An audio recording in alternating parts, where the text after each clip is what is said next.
اللہ نے عروج و زوال کے جتنے قصے ہمیں سنائے ہیں، جو بڑی بڑی قومیں تباہ ہوئیں وہ غربت کی وجہ سے نہیں ہوئی، ٹیکنالوجی کی کمی کی وجہ سے نہیں ہوئی، اپنی اخلاقی پستی کی وجہ سے تباہ ہوئی۔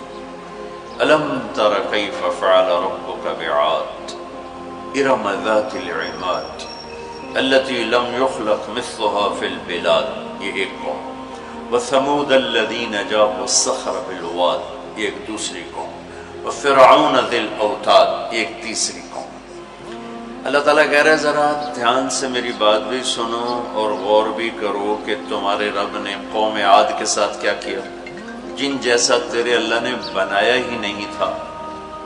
وہ دنیا میں اتنا طاقتور انسان اللہ نے نہیں پیدا کیا، جن کی اوسط، ہماری اوسط عمر 40 ہے، ان کی اوسط عمر تھی 300 سال، 300 سال، 600-500 سال وہ زندہ رہتے تھے، بوڑھے نہیں ہوتے تھے، بیمار نہیں ہوتے تھے، بال نہیں سفید ہوتے، یوں درخت کو پکڑ کے اکھاڑ دیتے تھے، ہاتھ سے پکڑ کے اکھاڑ دیتے تھے۔ اتنی طاقت اللہ تعالیٰ نے ان کو عطا فرمائی۔ اللہ تعالیٰ فرماتے ہیں یہ کیوں ہلاک ہو گئے؟ سخر علیہم 7 لیال وثمانیة ایام حسوما فترى القوم فيها سرعا كأنهم اعجاز نخل خاویہ فهل ترى لهم من باقیہ۔ ایک اور آیت میں نے ساتھ شامل کی کہ اللہ تعالیٰ فرماتے ہیں وہ نافرمان ہوئے، ان میں طاقت کی کمی نہیں تھی، نافرمان ہوئے، سرکش ہوئے، آوارہ ہو گئے، اللہ کو بھی للکارا اور انسانی اخلاق کا دامن بھی تار تار کیا۔ تو اللہ نے کہا میں نے ان پر ایک ہوا چھوڑی، وہ کہتے تھے من اشد منا قوة، کوئی ہم سے طاقتور ہے تو اس سے ہمیں ڈراؤ۔ ان کے نبی تھے ہود علیہ السلام، وہ کہتے کوئی ہم سے طاقتور ہے تو ڈراؤ، ہمیں کس سے ڈراتے؟ من اشد منا قوة، کوئی ہے ہم سے زیادہ طاقتور؟ تو اللہ نے جواب دیا اولم يروا ان الذي خلقهم هو اشد منهم قوة وكانوا بآياتنا يجحدون۔ میرے نبی ہود آبی نے بتائیں کہ جس اللہ نے تمہیں نطفے سے اتنا بڑا انسان بنایا ہے نا، وہ تم سے زیادہ طاقتور ہے۔ اللہ تو نظر نہیں آ رہا، لہٰذا وہ کہتے ہو ہے ہی کوئی نہیں، ساڑھے جائے ہے ہی کوئی نہیں، کوئی دکھاؤ۔ جب وہ اکڑتے ہی گئے تو اللہ نے ایک ہوا چھوڑ دی۔ 7 لیال وثمانیة ایام، 7 راتیں اور 8 دن، اور اس کائنات کی سب سے طاقتور مخلوق ہوا ہے، سب سے طاقتور۔ جب اللہ تعالیٰ نے زمین پیدا کی تو یہ امبیلنس تھی، تو اللہ تعالیٰ نے پہاڑ گاڑے تو بیلنس ہو گئی۔ فرشتوں نے کہا یا اللہ پہاڑ سے کوئی طاقتور مخلوق ہے؟ تو اللہ نے کہا لوہا، کاٹ دیتے۔ تو فرشتوں نے پوچھا یا اللہ لوہے سے طاقتور کوئی مخلوق ہے؟ تو اللہ نے فرمایا آگ ہے جو اسے پگھلا دیتی۔ تو فرشتوں نے پوچھا یا اللہ آگ سے طاقتور کوئی مخلوق ہے؟ تو اللہ نے فرمایا پانی جو اسے بجھا دیتا ہے۔ فرشتوں نے پوچھا یا اللہ پانی سے طاقتور کوئی مخلوق ہے؟ تو اللہ نے فرمایا ہوا ہے جو اسے بخارات بنا کے اڑا دیتی۔ تو ہوا اس کائنات کی اللہ نے سب سے طاقتور مخلوق بتائی ہے۔ اب عجب بات بتاؤں، فرشتوں نے پوچھا یا اللہ ہوا سے بھی طاقتور کوئی چیز ہے؟ آپ حیران ہو گئے سن اپنے نبی کی بات۔ تو یا اللہ ہوا سے بھی طاقتور کوئی مخلوق ہے؟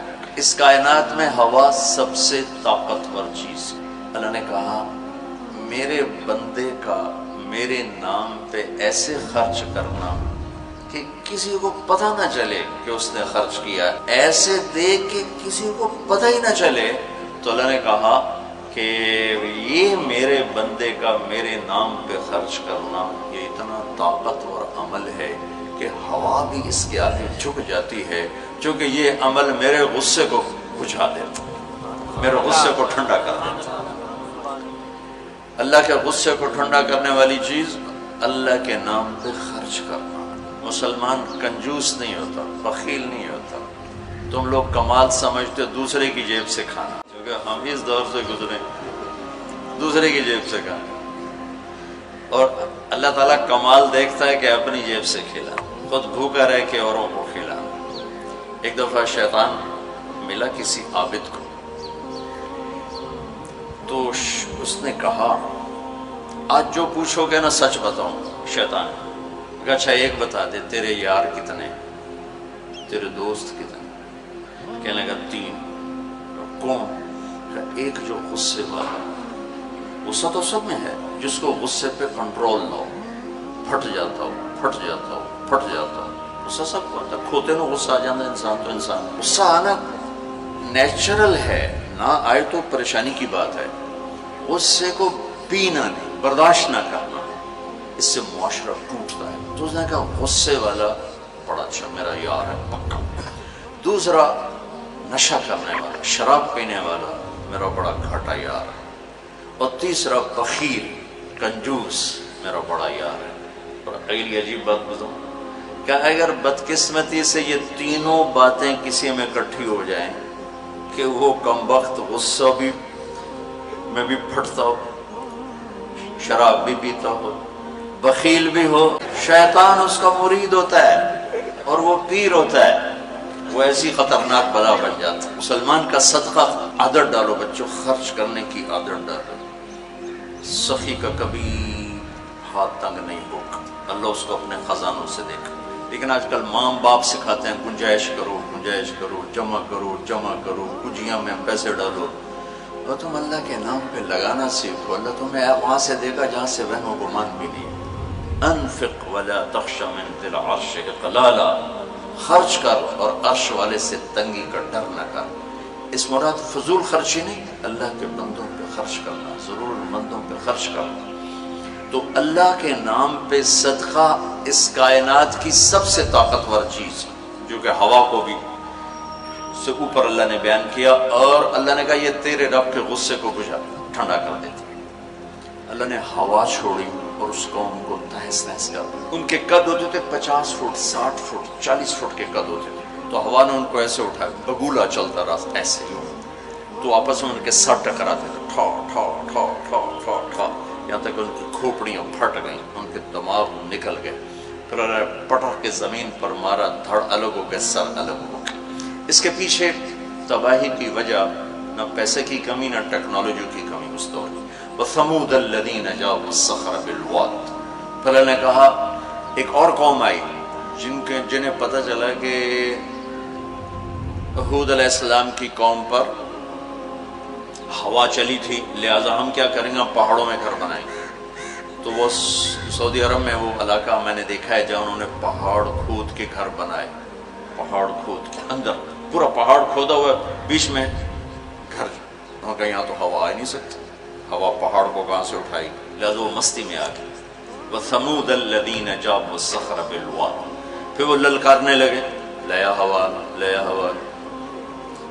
تو اب وہ اللہ کو عاجز سمجھا, تو اللہ نے کیا کیا, فانظر کیف کان عاقبۃ مکرہم انا دمرناہم وقومہم اجمعین فتلک بیوتہم خاویۃ بما ظلموا ان فی ذلک لآیۃ لقوم یعلمون وانجینا الذین آمنوا وکانوا یتقون. کیا کیا اللہ تعالیٰ نے, ایک فرشتہ بھیجا جس نے اگر ایک چیخ ماری, آواز بہت طاقت ہے, ساؤنڈ سے کتنی تباہیت, اس نے ایک چیخ ماری, ان کے کلیجے سب کے پھٹ گئے, چہرے ان کے نیلے پڑ گئے, اور وہ ایک دن میں سارے اللہ تعالیٰ نے مٹی کا ڈھیر بنایا, انہیں دفن کرنے والا کوئی نہ بچا. یہ کیسے تباہ ہوئے؟ ان کی تباہی کے پیچھے نہ ٹیکنالوجی کی کمی ہے نہ طاقت کی کمی. ایک تیسری قوم, وَفِرْعَوْنَ ذِي الْأَوْتَادِ, فرعون جو اس زمانے کا اتنا بڑا بادشاہ تھا کہ انسانی تاریخ میں صرف ایک انسان پیدا ہوا ہے جس نے کہا میں رب ہوں. یہ بات دنیا میں کسی نے نہیں کی. سجدہ تو مسلمان بادشاہ بھی کرواتے تھے, یہ مغلوں کو سجدے ہوتے تھے, یہ ہمارے مغلیہ بادشاہ تھے, اورنگزیب نے آ کر اسے ختم کیا. تو سجدے تو مسلمان بادشاہوں کو بھی ہوتے رہے اور کافروں کو بھی ہوتے رہے, لیکن میں ہی رب ہوں یہ بات ایک انسان نے کی, وہ ہے فرعون. فَقُلْ هَلْ لَكَ إِلَىٰ أَن تَزَكَّىٰ وَأَهْدِيَكَ إِلَىٰ رَبِّكَ فَتَخْشَىٰ فَأَرَاهُ الْآيَةَ الْكُبْرَىٰ فَكَذَّبَ وَعَصَىٰ ثُمَّ أَدْبَرَ يَسْعَىٰ فَحَشَرَ فَنَادَىٰ فَقَالَ أَنَا رَبُّكُمُ الْأَعْلَىٰ. اللہ اکبر, کہنے لگا میں سب سے بڑا رب ہوں. یہ صرف ایک انسان کا دعویٰ, کتنی اللہ نے اس کو طاقت بخشی. بچے ذبح ہو رہے ہیں، کوئی اف نہیں کر سکتا، اف نہیں کر سکتا، کوئی جلوس نہیں نکال سکتا۔ بچہ پیدا ہوتا ہے ذبح کیا جا رہا، پیدا ہوتا ہے ذبح، بچیاں چھوڑی جا رہی، بچے ذبح کیا۔ نقتل ابناءهم ونستحيي نساءهم وإنا فوقهم قاهرون، سارا قرآن سے آپ کو بتا رہا ہوں۔ تو وہ اس زمانے کی سب سے بڑی ٹیکنالوجی، سب سے بڑی طاقت، یہاں کیا زوال ہے؟ اخلاقی پستی۔ سمود میں کیا زوال ہے؟ اخلاقی پستی۔ عاد میں کیا زوال ہے؟ اخلاقی پستی۔ کسی قوم کا سب سے بڑا سرمایہ اس کے اخلاق ہوتے ہیں۔ ٹیکنالوجی ثانوی چیز ہے، سونے چاندی کی کانیں، تیل کے خزانے، یہ دوسرے نمبر کی چیز ہے۔ سب سے پہلا سرمایہ وہ آپ میری جو نسل ہو، وہ آپ کے عالی اخلاق، آپ کا اچھا کردار، آپ کی حیا والی زندگی، آپ کی کردار والی زندگی، یہ میرے ملک کا سب سے بڑا سرمایہ ہے۔ اگر میری نسل کے اخلاق بگڑ گئے، حیا کی چادر تار تار ہو گئی اور ناشگانہ زندگی میں داخل ہو گیا اور وہ ثقافت بن گئی، تہذیب بن گئی، تو اس قوم کے ہلاک ہونے کو کوئی نہیں بچا سکتا کہ آسمان والے کا فیصلہ اترتا ہے۔ جب آسمان والا فیصلہ کرتا ہے تو زمین کی ٹیکنالوجی اسے بچا نہیں سکتی۔ فرعون نے بھی کہا قومن فاتنا بما تعدنا ان کنت من الصادقین، نوح علیہ السلام کی قوم نے کہا نوح علیہ السلام سے، لاؤ کدھر ہے تیرے رب کا عذاب، فاتنا لے کے آؤ، کدھر ہے تیرے رب کا عذاب، انما یاتیکم بہ اللہ ان شاء وما انتم بمعجزین، اللہ جب لائے گا تو پھر تم کچھ کر نہیں سکو گے۔ ایک تندور سے پانی نکالا اور ساری نسل کو اللہ نے پانی میں بہا دیا، ساری نسل۔ تو میں آپ کے سامنے اپنی بات کو مدلل کر رہا ہوں قرآن پاک سے کہ قوموں کے زوال اور عروج کا تعلق ٹیکنالوجی سے تھوڑا ہے اور اخلاقیات سے زیادہ ہے۔ اخلاقی پستی کسی بھی قوم کے زوال کا سب سے بڑا سبب ہے، اخلاقی بلندی کسی بھی قوم کے عروج کا سب سے بڑا سبب ہے۔ فرعون نے بچے ذبح کیے، بچیوں کو چھوڑا، عبرت کا نشان بنا دیا لوگ۔ سولی سب سے پہلے اس نے ایجاد کی، اور پھر میرے رب نے فَأَخَذْنَاهُ وَجُنُودَهُ فَنَبَذْنَاهُمْ فِي الْيَمِّ، آگے سمندر، پیچھے فرعون، بیچ میں موسیٰ علیہ السلام کی قوم، تو کہنے لگے مروا دیا موسیٰ، مروا دیا۔ اب تو آگے سمندر پیچھے فرعون، اگے جاؤ تو پانی پچھو تو فرعون دا سوٹا ان کی دے جا تو موسیٰ علیہ السلام نے کہا کلا، ڈرو نہیں، ان معی ربی۔ آپ کو عجب تقابل کر کے دکھاؤں، موسیٰ علیہ السلام 40 سال رہے اپنے قوم کے ساتھ، 2 نبی، ایک موسیٰ ایک ہارون، اور اپنا سب کچھ قربان کیا۔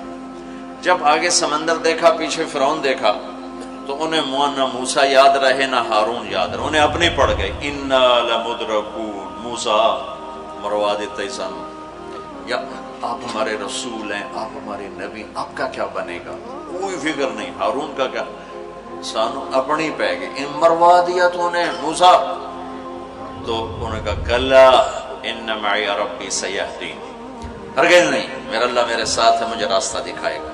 لیکن کلا میں ایک اشارہ ہے کہ تمہیں مرنا ہی چاہیے، یا تمہیں فرعون مارے یا تمہیں پانی مارے، لیکن چونکہ میرا اللہ میرے ساتھ ہے تو انشاءاللہ مجھے راستہ ملے گا، تمہیں بھی مل جائے گا، میری تو فعل تمہیں بھی مل جائے گا۔ تو جب وہ بالکل قریب آ گیا تو اللہ نے کہا فضرب بعصاک البحر، لاٹھی مار۔ لاٹھی اللہ نے فرعون کے لشکر پہ نہیں مروائی، عجیب بات، کہ پانی پہ لاٹھی مار، بالکل عقل کے خلاف، پانی پہ لاٹھی مار۔ موسیٰ علیہ السلام نے یہ نہیں پوچھا یا اللہ اب پانی تے سوٹے مارن دا کی مطلب، فرعون دے سرج مروا، کہا نہیں ادھر مار۔ فانفلق البحر فکان کل فرق کالطود العظیم، میرے رب کی قدرت کہ ایک دم اس لاٹھی سے ٹھوٹے مارتا سمندر 12 راستوں میں تبدیل ہو گیا، اور سارا پانی ایسے سیمنٹ کی دیوار بن کے کھڑا ہو، ایسے کوئی جنبش نہیں، اور 12 قبیلے تھے، 12، تو ہر قبیلہ ایک راستے پہ پانی میں انٹر ہو گیا، بڑی بڑی دیواریں۔ اب ان کو پریشانی شروع ہو گئی کہ پتہ نہیں نال دیں کی حال ہے، تو اللہ تعالیٰ نے پانی کو ٹرانسپیرنٹ کر دیا، یا پہلے ہوتا ہے لیکن نظر نہیں آتا نا، تھک ہو، تو اللہ تعالیٰ نے دکھانا شروع کر دیا، وہ جا رہا ہے، وہ جا رہا ہے، وہ جا رہا ہے، سب جا رہے ہیں، جا رہے ہیں، جا رہے ہیں، سب پار نکل گئے، تو فرعون کنارے پر آ گیا، انٹر ہوا، اس کے ساتھ اس کا لشکر انٹر ہوا، تو اللہ نے پانی کو حکم دیا تو پانی دوبارہ حرکت میں آیا اور سارا لشکر اس کے اندر ڈوبا، غرق ہوا۔ کہنے لگے ہمیں اعتبار نہیں، دکھاؤ واقعی مر گیا ہے۔ پانی کی موج نے اٹھایا اور باہر پھینک دیا۔ موت کو دیکھ کے نبی بھول گیا 40 سال جنہوں نے محنت کی۔ ہمارے نبی ہجرت کے لیے گھر سے نکلے جمعہ کی رات 27 صفر، نبوت کا 14واں سال اور جمعہ کی رات تھی۔ تو ابو بکر رضی اللہ تعالیٰ عنہ نے عرض کی یا رسول اللہ میں نے ایک غار ڈھونڈا ہوا ہے، وہاں چل کے چھپتے ہیں، پھر جب ہماری طلب کوئی مدھم ہو جائے گی پھر ہم نکلیں گے۔ چلو اب کبھی آگے چلیں کبھی پیچھے، کبھی ہمارے نبی کے آگے ہوں کبھی پیچھے ہوں، کبھی آگے ہوں کبھی پیچھے۔ تو آپ نے فرمایا کہ ابو بکر یہ کیا کرو، کبھی آگے کبھی پیچھے، کبھی آگے کبھی پیچھے۔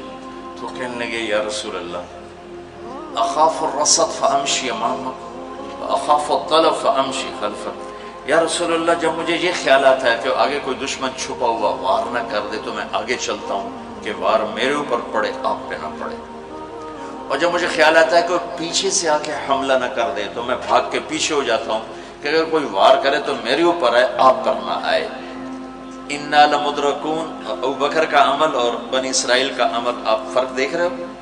اگلے دن اچھا ہمارے نبی پنجوں پہ چل رہے تھے، پنجوں پہ، پورا پاؤں نہیں کہ اس زمانے میں کھوجی، جب تک کچی سڑکیں تھی یہ علم تھا، خود ہمارے گاؤں میں کھوجی تھے، کچی سڑکوں پہ پاؤں کے نشان پر چلتے چلتے سینکڑوں میل چلے جاتے تھے۔ ہمارے دادا کے اونٹ چوری ہوئے ڈیرہ غازی خان، چوری ہونا کوئی بڑی بات نہیں تھی، بےزتی سمجھی جاتی تھی اس زمانے میں، فلانے سردار دی چوری ہو گئی۔ تو وہ کھوجی کو لے کر چلے، میاں چنو کے پاس ہمارا گاؤں ہے، وہاں سے چلتے چلتے ڈیرہ غازی خان سے چوٹی پہنچے، پاؤں کا نشان دیکھتے دیکھتے، اور وہاں سے اپنے اونٹ لے کر واپس آئے۔ تو میرے نبی پنجوں پر چل رہے تھے کہ قدم کا نشان نہ پڑے، لہذا جب آپ پہاڑ کے قریب پہنچے، وہ سیدھا پہاڑ ہے بالکل غار ثور ایسے، جب آپ چڑھنے لگے تو انگلیاں اتنی درد کرنے لگیں کہ آپ سے چڑھا نہیں گیا۔ تو ابو بکر رضی اللہ تعالیٰ عنہ نے آپ کو کمر پہ بٹھایا اور کمر پہ بٹھا کے اس پہاڑ کو اوپر لے کر، کبھی اللہ آپ کو لے جائے تو آپ دیکھنا کتنا وہ اوکھا پہاڑ ہے جس پر ابو بکر اوپر لے کر گئے۔ پھر آپ کو باہر بٹھایا، کہا آپ باہر بیٹھیں، خود اندر تشریف لے گئے۔ اندھیرا تھا تو ٹٹول کے سوراخ بند کرنے شروع کیے، روڑے پتھر اس سے۔ اب سوراخ باقی تھے اور روڑے ختم ہو گئے، تو اپنی پگڑی اتاری اور اس کو پھاڑ کے سوراخ بند کیے۔ پھر بھی سوراخ باقی تھے تو کرتا اتارا اور اس کو پھاڑ کے سوراخ بند کیے۔ پھر ایک سوراخ باقی رہ گیا، وہ جس میں سانپ تھا، اس کے اوپر اپنی ایڑی کو رکھ دی۔ پھر عرض کی یا رسول اللہ آپ تشریف لائیں۔ آپ کو اندھیرے میں پتہ نہیں چلا کہ ابو بکر کے نہ پگڑی ہے اور نہ کرتا ہے۔ جب تھوڑی روشنی ہوئی، صبح صادق ہوئی، روشنی ہوئی تو دیکھا ابو بکر کے نہ کرتا نہ پگڑی۔ تو آپ نے کہا ابو بکر تیرا کرتا تیری پگڑی؟ کہ یا رسول اللہ آپ یہ دیکھ رہے ہیں سارے سوراخ تھے، مجھے خیال ہوا کوئی چیز آپ کو تکلیف نہ پہنچائے تو میں نے یہ سارے بند کر دیے۔ تو اس پر ایک دم میرے نبی کی آنکھیں بھر آئیں اور اب بے ساختہ روئے اور ہاتھ اٹھا کر رکھا یا اللہ میں ابو بکر سے راضی ہوں، تو بھی اس سے راضی ہو جا اور اسے جنت میں میرا ساتھی بنا تھا۔ تو فوراً جبریل آئے اور عرض کی یا رسول اللہ تعالیٰ فرما رہے ہیں کہ ہم ابو بکر سے راضی ہیں، وہ جنت میں آپ کا ساتھی بنانے کی بشارت دیتے ہیں۔ بنو اسرائیل کہہ رہے ہیں مروا دیا، اور ابو بکر کیا کر رہے ہیں آپ کو تقابل کر کے بتا۔ پھر اگلے دن قریش کا کھوجی صرف انگلیوں کو پہچانتا غار ثور کی طرف چل پڑا۔ جب وہ چلے تو میرے رب کا غیبی نظام حرکت میں آیا۔ اللہ نے ایک بیل اگائی، وہ کافی کھلی جگہ ہے، بیل اگائی، بیل، اس کے شاخوں کے اندر اللہ نے مکڑیوں کو حکم دیا، انہوں نے جالا بنا دیا، ایک کبوتری نے آ کے انڈے دے دیے۔ کھوجی ٹھیک دروازے پہ لے کے آ گیا، کا پاؤں کا نشان یہاں تک۔ تو اب ابو بکر کے دل پہ کیا گزر رہی تھی وہ قرآن بتاتا ہے، بنو اسرائیل کے دل پہ کیا گزری قرآن نے کہا انہیں اپنی پڑ گئی، اپنے نبی کی بھول گئی۔ لیکن جب یہاں دشمن سر پہ پہنچا ہے تو ابو بکر کے دل پر کیا گزری اس کو قرآن بتاتا ہے، اذ یقول لصاحبہ لا تحزن ان اللہ معنا، جب ہمارے نبی نے اپنے ساتھی ابو بکر سے کہا غم نہ کر اللہ ہمارے ساتھ ہے، غم نہ کر اللہ ہمارے ساتھ ہے۔ یہ غم کا لفظ ہے، خوف کا لفظ نہیں، کہ ڈر نہیں، اللہ ہمارے ساتھ ہے۔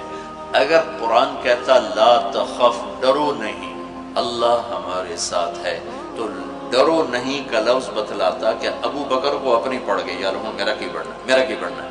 قرآن کہتا ہے غم نہ کر، ابو بکر کو اپنی ذات بھول گئی، اپنے نبی کا غم لگ گیا کہ یا اللہ میرے نبی کا کیا بنے گا، یا اللہ میرے نبی کا کیا بنے گا۔ تو اللہ تعالیٰ نے فرمایا اس ابو بکر کے سینے کو سامنے رکھ کر کہ اپنے حبیب کی زبان سے کہلوایا غم نہ کر اللہ ہمارے ساتھ ہے، اللہ ہمارے ساتھ ہے۔ پھر دونوں امتوں کا فرق بتانے لگا ہوں۔ بنو اسرائیل نے سمندر پار کیا، فرعون کو غرق ہوتے دیکھا، اور ایک نبی آگے ایک پیچھے، دو رسولوں کے درمیان جا رہے ہیں، اور آگے ایک بستی میں دیکھا مروا علی قوم یعکفون علی اصنام لہم، وہ ایک بتوں کی پوجا کر رہے تھے۔ اتنے ماٹھے تھے عقل کے بنو اسرائیل کہ پتھر کی پوجا ہو رہی، 40 سال نبی کی صحبت ہے، بڑے بڑے معجزے دیکھے، اور ابھی پانی پاؤں پہ لگا ہوا ہے، سمندر کو پھٹتے دیکھا، فرعون کو ڈوبتے دیکھا۔ موسیٰ علیہ السلام سے کہنے لگے اجعل لنا الہا کما لہم آلیہ، موسیٰ علیہ السلام جی ہماری ایک درخواست۔ کہنے لگے کیا ایو جے ہے خدا سانو ہی لے دے، ایسے میں انہوں متھر ٹیکی۔ اتنی چھوٹی عقل کے تھے کہ ایک لے دے ہمیں، ان کو توڑے جا بے عقل میں دنیا جو ایک ہی کوئی، انکم قوم تجہلون۔ ہمارے نبی دنیا سے تشریف لے گئے، فوت ہوئے 12 ربیع الاول 7 جون 633 عیسوی 11 ہجری، پیر کا یہی تقریباً یہی ٹائم ہے، اس سے تھوڑا سا آگے، زور سے پہلے۔ اب دنیا سے تشریف لے گئے، انتقال فرما گئے۔ صحابہ پہ عجیب و غریب کیفیت طاری ہوگی۔ عمر رضی اللہ عنہ نے تلوار نکال لی، جو کہے گا اللہ کا نبی فوت ہو گیا قتل کر دوں گا۔ وہ فوت نہیں ہوئے، اللہ کے پاس گئے، واپس آئیں گے۔ ابوبکر صدیق کو پتہ چلا، وہ عوالی ایک محلہ ہے، وہاں گئے ہوئے تھے اپنی بیگم کے پاس، وہاں سے دوڑتے ہوئے آئے، تھوڑے سے چھلانگ لگائی، گھر میں داخل ہوئے، اپنی بیٹی کے حضرت عائشہ کے گھر میں آپ کا انتقال ہوا۔ آپ کے چہرے سے کپڑا ہٹایا، ماتھا چوما، آنسو گرے، اور کہا طبت حیا و میتا، میرے محبوب آپ دونوں حالتوں میں پاک پاکیزہ خوشبودار ہیں، دنیا سے جانے کے بعد بھی اور دنیا میں رہتے ہوئے بھی۔ پھر تشریف لائے تو عمر کی آواز گرجدار، کوئی نہ کہے میرے نبی فوت ہو گئے۔ ممبر پر آ کر کھڑے ہوئے کہا عمر بیٹھ جاؤ۔ عمر کہنے لگے میں نہیں بیٹھتا۔ تو کہنے لگے ایھا الناس من کان یعبد محمدا فإن محمدا قد مات، جو لوگ محمد کی پوجا کرتے تھے تو سنو آج ان کو اللہ نے اٹھا لیا ہے۔ ومن کان یعبد اللہ فإن اللہ حی لا یموت، اور جو اللہ کی پوجا کرنے والے ہیں وہ سن لیں کہ اللہ موت سے پاک، زندہ، قائم دائم، حی قیوم موجود ہے۔ اور پھر آپ نے یہ آیت پڑھی انک میت و انہم میتون، میرے حبیب آپ نے بھی موت کا ذائقہ چکھنا ہے، وہ سب نے موت کا پیالہ پینا ہے۔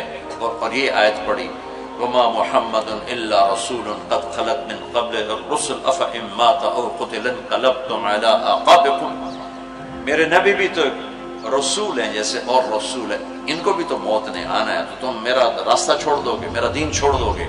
تو عمر رضی اللہ تعالیٰ عنہ فرماتے ہیں میری ٹانگوں سے جان نکل گئی، چونکہ مجھے پتہ چل گیا کہ آپ فوت ہو گئے ہیں، تو میں یوں نیچے گرا، سیدھا ایسے اسٹریٹ نیچے گرا کہ مجھے یوں لگا جیسے یہ قرآن آج اترا ہے، جیسے یہ قرآن آج اترا ہے۔ تو ابوبکر صدیق رضی اللہ تعالیٰ عنہ صحابہ کا ایمان اور بنو اسرائیل کا ایمان اب تقابل، دو نبیوں کی موجودگی میں اتنے بڑے معجزے دیکھ کر ایک پتھر کا بت دے ہم بھی اس کو سجدہ کریں، اور یہاں میرے نبی دنیا سے جا چکے ہیں، اور ابو بکر صدیق اعلان کرتے ہیں کہ اللہ زندہ ہے، موت سے پاک ہے، اور میرے نبی کو اللہ نے بلا لیا جیسے ہر نبی کو بلایا، میرے نبی کو بھی بلا لیا ہے۔ پہلی امتوں کو 2 نمازیں، ہمیں 5۔ پہلی امتوں کی مسجد کوئی نہیں، ہماری مسجد۔ پہلی امتوں کی اذان کوئی نہیں، ہمیں اذان دی۔ اور اذان اتنا بڑا عمل بنا دیا میرے نبی نے کہ آپ نے فرمایا کہ اذان دینے والا قیامت کے دن سب سے اونچے مقام پر کھڑا ہوگا۔ حضرت علی فرمایا کرتے تھے کاش میں اللہ کے نبی سے حسن حسین کے لیے مسجد نبوی کی اذان مانگ لیتا، یہ حضرت علی فرمایا کرتے تھے۔ اور جنگ قادسیہ میں مؤذن زخمی ہو گیا تو اذان دینے کے شوق میں سردار آپس میں الجھ گئے، ایک کہتا میں دوں گا، ایک کہتا میں دوں گا، پھر قرعہ اندازی ہوئی، جس کا نام نکلا اس نے اذان دی۔ حضرت عمر فرمایا کرتے تھے اگر میں امیر المومنین نہ ہوتا، اگر میں خلیفہ وقت نہ ہوتا تو میں مسجد نبوی کا مؤذن بننا پسند کرتا۔ کسی کو اذان نہیں ملی، ہمیں اذان۔ پہلا مؤذن بلال بنا، پہلے مؤذن اللہ نے بلال کو یہ عزت عطا فرمائی۔ دنیا میں یہ ہے اور آخرت میں یہ ہے کہ میرے نبی نے فرمایا کہ جب جنت میں جانے کا وقت آئے گا تو جنت کی میرے لیے سواری لائی جائے گی، میں اس سواری پہ بیٹھوں گا تو اس کی جو وہ رسی ہوگی وہ ایسے نیچے گر جائے گی، نیچے گرے گی۔ اس رسی کے یعنی اس کی جو لگام ہوتی ہے وہ نیچے گرنے کا مطلب ہے یہ ایسے نیچے گر گئی۔ اب نیچے گرنے کا مطلب ہے کہ اس کی ڈرائیونگ میرے نبی نے نہیں کرنی، کوئی آنے والا ہے، کوئی ڈرائیور آنے والا ہے جو رسی پکڑ کے چلے گا، کوئی کوچوان آنے والا ہے جو اس کو پکڑ کے چلے گا۔ رسی کا گرنا ایک انڈیکیشن ہے کہ کوئی نصیب والا اب آئے گا۔ جب آپ کی سواری کھڑی ہوگی، رسی نیچے ہے، تو اب سب کی گردنیں ایسے ہوں گی، کون کون، سب قیاس کر دیں کون کون کون۔ اللہ کی طرف سے اعلان ہوگا بلال کو بلایا جائے، بلال بلال۔ تو بلال آپ کی سواری کی لگام پکڑیں گے اور آپ نے فرمایا کہ سب سے پہلے میں جنت میں جاؤں گا وہ بلال میرے ساتھ ہوگا، میری سواری کی لگام پکڑ ہو جائے گا۔ تو ہمیں اذان ملی، کسی امت کو اذان نہیں ملی۔ ہمیں 5 نمازیں ملی، کسی امت کو نمازیں 2 نمازیں، ایک فجر کی 2 رکعت، عصر کی 2 رکعت۔ باجماعت نہیں، ان کو اپنی کتاب یاد نہیں، ہمیں قرآن یاد ہے۔ میرے مدرسے میں ایک بچہ اب ماشاءاللہ امریکہ میں وہ پڑھا رہا ہے، اس نے 30 دن میں قرآن یاد کیا۔ صبح یاد کرتا تھا، شام کو تراویح میں سناتا تھا۔ میرے مدرسے کا بچہ صبح بیٹھ کے مغرب تک پورا سپارہ یاد کر کے اور عشاء کو تراویح میں سنا دیتا تھا۔ اللہ نے میں ایسا قرآن دے دیا کہ 1 مہینے میں بھی یاد ہو جاتا ہے۔ 3 دن میں بھی ایک بزرگ نے یاد کیا، 3 دن میں قرآن یاد کیا۔ اللہ نے ہمیں قرآن کی دولت عطا فرمائی، پڑھنے کے لیے 5 نمازیں عطا فرمائی، تہجد کی نماز عطا فرمائی، اوابین کی نماز دی، اشراق کی نماز دی، چاشت کی نماز دی۔ نماز کے کتنے دروازے کھول دی۔ اور میرے نبی کی آخری نصیحت تھی میری امت نماز نہ چھوڑنا، نماز نہ چھوڑنا، نماز نہ چھوڑنا۔